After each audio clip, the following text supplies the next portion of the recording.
황교안 총리가 한국당 당대표 경선에 뛰어들 것 때문에 밋밋하게 치러질 것 같은 한국당 전당대회가 국군 달아오르고 있죠. 그래서 이제 많은 분들이 한국당 당대표 후보자들의 지지율이 어떨까, 누가 어느 정도 지지를 받고 있을까, 여론조사 좀 해줬으면 좋겠는데 이렇게 생각을 하고 있죠. 그런데 좀 이상하게도 그런 대로 이제 많이 알려지는 여론조사 기관 갤럽, 리얼미터, 여기에서 한국당 당대표 후보자들의 지지율 조사를 하지를 않습니다. 지금까지 저는 발표한 거 본 적이 없거든요. 개인적으로 생각할 때 이 리얼미터와 갤럽이 문재인 정권의 눈치를 보고 그런 것 아닐까 하는 이제 생각을 해봅니다. 이 한국당 전당대회가 너무 부각되고 또 어떤 한 사람이 그냥 막 이렇게 올라가고 그러면은 정권에 밉보이기 십상이니까 의도적으로 이것을 조사하지 않을까 이런 생각을 해보는 거죠. 그런데 지난 2월 1일에 여론조사 기관 한 곳이 한국당 당대표 경선 후보자들의 지지율을 조사해서 발표했죠. 그 조사기관이 엠브레인입니다. 엠브레인도 그런 대로 알려진 여론조사 기관이죠. 여기에 이제 지난달 29일, 30일 이틀 동안 전 국민들을 대상으로 조사를 했고, 또 자유한국당 지지자들을 대상으로 했고, 또 우파 지지자들, 좌파지 이런 식으로 아주 세부적으로 나눠서 지지율 조사를 했습니다. 거기에서 이제 황교안 총리가 단연 1등을 했다 이렇게 발표를 했고요. 특히 황 총리가 한국당 지지층을 대상으로 조사한 바에 의하면은 50% 넘게 지지를 받고 있다. 압도적 지지를 받고 있다. 이렇게 대세론 이렇게 이야기를 하고 있습니다. 한국당 대표 경선은 한국당 책임당원 70%가 참여하고요. 70% 반영하고, 그 다음에 일반 국민 30% 이렇게 비율로 이제 되기 때문에 한국당 당원들이 얼마나 지지하느냐 이게 결정적인 이제 변수가 되는 것이죠. 그래서 한국당 당원들의 지지를 많이 받을수록 당대표가 될 가능성이 높아지는 것이죠. 한국당 지지자들, 책임당원들, 한국당 지지자들, 한국당을 지지하는 사람들이 어떻게 지지를 하느냐 나온 것이 구체적으로 보면 이렇습니다. 황교안 53.6%, 홍준표 2위인데요. 10.7%, 오세훈 10.1%, 김진태 5.9% 이렇게 돼 있습니다. 이것만 보면요. 경선 하나만 하다 하는 생각이 들 정도죠. 황교안 53.6%인데 2위가 10%밖에 안 되니까 이거 도저히 게임이 안 된다는 결론이 나와버리는 거죠. 근데 여기 또 한 가지 좀 참고해야 될 것은 김진태 의원은 5.9%가 나왔는데 김진태 의원의 주 지지층이 태극기 집회에 참석하는 분들이죠. 제가 태극기 집회에 참석을 해봐서 아는데요. 태극기 집회에 참석하는 분들은 여론조사 응답을 잘 안 합니다. 저도 안 하고 지금도 안 하고 있고요. 안 하는데 그 여론조사 참여를 잘 안 하니까 여론조사하면 지지율이 낮게 나올 수밖에 없죠. 김진태 의원을 지지하는 주 지지층이 태극기 운동에 참여하는 분들인데 그러니까 이제 5.9%밖에 안 나오는데 실제는 이보다 훨씬 더 나올 겁니다. 아마 홍준표 이상 나올 겁니다. 하여튼 그렇게 참고를 해야 되고요. 자신의 이념이 보수다 이렇게 응답한 사람들의 여론조사를 해봤습니다. 그러니까 황교안 28.3%, 오세훈 11.0%, 홍준표 8.8%, 김진태 4.1% 이렇게 나왔습니다. 나는 보수다 이렇게 생각하는 사람, 한국당 지지자를 포함해 전 국민에게 물어봤어요. 나는 보수다. 여기에도 황교안 28.3%, 2위가 오세훈 11%, 홍준표 8.8% 이렇게 되니까 2위 그룹과 거의 뭐 3배 차이가 나죠. 대구 경북 사람들에게 물어봤습니다. 대구 경북 누구 지지하냐? 이렇게 하니까 황교안 26.9%, 오세훈 11.5%, 홍준표 5.6% 이렇게 나오네요. 여기도 뭐 2배 반 정도 이렇게 차이가 나고요. 부산, 울산, 경남에서 지지율을 물어봤더니 황교안 19.3%, 오세훈 11.6%, 홍준표 11.0% 이렇게 나옵니다. 여기도 뭐 2배 정도 이렇게 차이가 납니다. 전 국민을 대상으로, 전 국민, 뭐 한국당이고 뭐 좌파고 몽땅 다 털어서 한국당 차기 당대표로 누구를 선호하는가 이렇게 물었더니 거기에도 황교안 18.7%, 오세훈 11.0%, 홍준표 7.1%, 김진태 2.4% 이렇게 나옵니다. 전 국민을 대상으로 할 때 좌파들도 다 들어가고 다 했는데도 이렇게 나옵니다. 그러니까 뭐 거의 뭐 황교안 대세론이 굳어졌다 이렇게 이제 분석을 해도 되겠습니다. 예, 문화일보가 엠브레인에 의뢰해서 차기 대선 주자들 여론조사까지 같이 했습니다. 차기 대선에서 누구 지지하느냐 이렇게 하니까 황교안 13.8%, 황교안 13.8% 1위입니다. 1위. 유시민 10.6% 2위, 이낙연 10%, 박원순 6% 이렇게 나오고 여기서 황교안 또 지난번보다 더 치고 나갔네요. 1위로 더 치고 나갔습니다. 한국당 지지층에게 물어봤습니다. 한국당 지지층 차기 대선 후보로 누구를 지지하느냐 이렇게 물었더니 황교안 52.5%, 2위가 홍준표 9.7%가 나왔습니다. 이 정도면요. 한국당 지지하는 사람들이 52.5%를 황 총리가 다음 대권의 후보자가 되면 좋겠다 이렇게 지지하는 걸 볼 때에 이건 뭐 이변이 일어나지 않는 한 황 총리가 다음 한국당 대선 후보가 된다는 것을 의미하죠. 제가 이걸 보고 정말 흥미있는 일이다. 정말 이렇게 많은 차이가 날까? 이것을 다시 한번 좀 확인하는 길이 없을까? 이렇게 생각을 하다가 이제 황교안 총리, 김진태 의원, 홍준표 대표가 페이스북을 다 하거든요. 페이스북.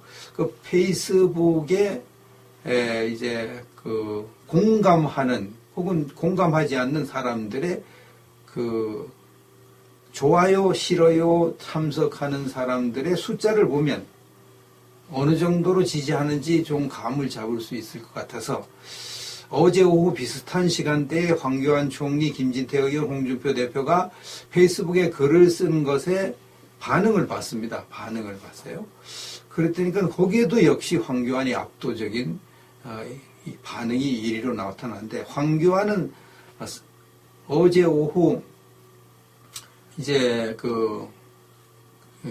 어제 오후 뭐 그때 이 시간부터 16시간 전이라고 그러니까 이렇게 말해요. 오늘 새벽 4시에 제가 봤는데 16시간 전이다. 그러니까 어제 한번 점심 때쯤 되나 봐요. 오후쯤 그때 이제 글을 올렸는데 3,300명이 참여를 했습니다. 좋아요 혹은 싫어요에. 대부분 좋아요에 들어가는 거죠. 근데 김진태 의원은 약 400명이 참여했고요. 홍준표 대표는 약 900명이 참여했어요. 이거를 보면요. 진짜 어마어마한 차이가 나거든요. 그래서 이제 여론조사가 그렇게 엉터리는 아니구나. 거의 이제 비슷하게 가는구나 하는 것을 이제 알 수 있습니다. 3,300명 대 400명, 900명은 굉장한 차이죠. 압도적인 차이거든요. 이제 흐름이 황교안 총리의 독주로 가는구나. 이렇게 이제 분석을 할 수밖에 없죠. 이제 황교안 총리를 지지하지 않고 다른 분들을 지지하는 분들은 좀 속이 상하겠지만 뭐 현실이 그런 걸 어떻게 하겠습니까? 현실이. 페이스북은 참여하는 숫자가 이제 지지자들이 많으면 많이 참여하고 적으면 적게 참여하고 그건 뭐 기정사실이거든요. 기정사실입니다.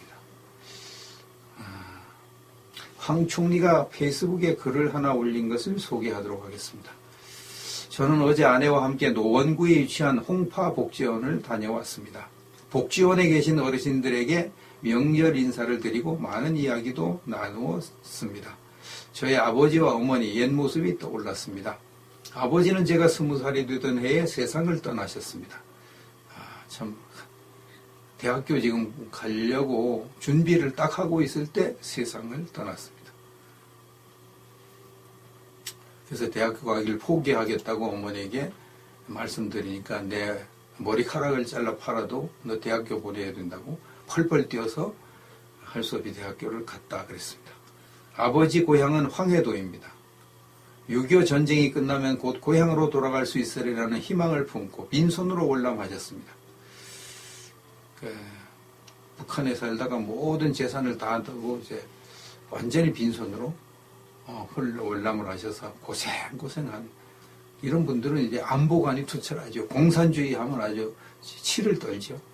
그래서 이제 황교안 총리가 남다른 안보의식이 투철한 그래서 결국 공안 검사가 되고 그렇게 된 것이죠. 고생을 참 많이 하셨죠. 이런저런 막노동 일 다 해보시고 마지막에는 중림동 만리제 고개 근처에서 고물상도 하셨습니다. 가난했지만 아버지는 정직하고 강직한 분이셨습니다. 무뚝뚝했지만 저에게는 다정다감한 아버지였죠. 어려서 부모의 사랑을 많이 받은 사람들은 마음이 좀 이렇게 너그럽습니다. 사랑을 많이 받아서 사랑을 많이 베풀고 그런 것이 있죠. 사랑을 많이 못 받은 사람은 사랑을 베푸는 것을 잘 못합니다. 사랑을 안 받아봤기 때문에.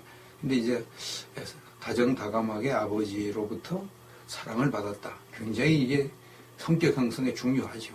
저희가 전인 시위를 해볼 때 아버지 사랑을 많이 받은 사람은 아주 모나지 않고요. 이렇게 좀 마음이 넓고 사랑이 많고 그렇습니다. 아버지 사랑을 못 받은 사람은 마음이 좁고 모가 나고 이제 상처가 있어가지고 막 이렇게 욱하거나 들이받거나 이제 그런 게 있습니다. 고3이었던 어느 날 새벽 저는 연탄가스에 중독되어 기절한 일이 있었습니다. 아버지는 저를 살리겠다고 동치미 국물을 먹인 후에 무거운 저를 얻고 온 동네방네를 뛰어다니 고3짜리를 얻고 온 동네방네 뛰어다니 새벽에 병원 문을 세차게 발로 차고 약국 앞에서 고래고래 소리를 질렀습니다. 그날 아버지는 새벽을 깨웠고 저를 깨웠습니다. 그때 저는 의식이 없는 상태였지만 느낄 수 있었습니다. 아버지의 따뜻한 사랑을. 어머니는 언제나 쪽진 머리를 하셨습니다. 43세 저를 낳으셨고 누가 봐도 그 모습은 쪽진 머리를 한 할머니 같았습니다. 그러나 저에게는 너무나 예쁘고 따뜻한 나의 어머니입니다. 저를 위해 언제나 열심히 기도해 주셨죠. 신앙생활 열심히 한 분인 걸 알 수 있습니다. 어머니는 제가 38살 때 뇌출혈로 돌아가셨습니다. 공부하느라 일하느라 늘 바쁘다는 이유로 평소에 잘 해드리지 못해 후회스럽기만 합니다. 명절이면 더욱 생각나는 아버지 어머니. 아버지의 넓은 등짝이 그립습니다. 쪽진 머리의 어머니가 보고 싶습니다.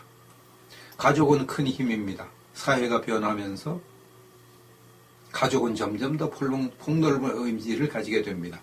설날에도 쉬지 못하고 우리를 위해 고생하시는 부모님 같은 분들이 많습니다. 대한민국을 지키는 국군 장병, 경찰관, 소방관, 그리고 복지시설에 종사하시는 돌봄 관계자 여러분. 모두 대한민국이라는 이름의 가족이고 부모이고 형제입니다. 고맙습니다. 사랑합니다. 황교안 총리가 자유우파들에게 압도적인 지지를 받는 이유가 뭘까? 좀 생각을 해봤는데요. 아마 새로운 인물에 대한 기대감이 아닐까. 가장 큰 이유가 우리 자유우파에 새로운 인물이 필요하다. 자유우파 정치계에 맨날 그 나물에 그 밥 좀 새로운 인물이 나왔으면 좋겠는데 전혀 정치를 안 해본 황교안이라는 그 유명 인사가 뛰어들어오니까 기대감이 크죠. 두 번째는 깨끗한 이미지일 것입니다. 뭐 평생 살아오면서 검사로서 깨끗하게 살아왔던 것이 이제 뭐 거의 증명됐죠. 인사청문회 2번씩이나 해도 털어도 부정을 저지른 것이 안 발견됐으니까 이미지가 깨끗하고, 두 번째 철저한 안보관 때문일 것입니다. 공안검사 출신으로 이 안보 불안 시대에 문 정권이 북한의 김정은이와 가까이 지내고 주사파가 자꾸 이건 도저히 불안해서 못 살겠다. 황교안 같은 사람 필요하다. 이제 그렇게 생각하는 것 같고요. 그 다음에 강단 있는 모습이 아닐까. 하태경과 그 설전을 벌인 거 유명하죠. 통진단 해상한 거 유명하고요. 강단이 있구나. 이렇게 생긴 건 선비처럼 생겼는데 아주 강단이 있구나. 저런 사람이 대통령 하면 좋을 텐데 뭐 그런 생각을 하게 되겠죠. 그 다음에 폭넓은 국정 경험을 이제 높이 평가하는 것 같습니다.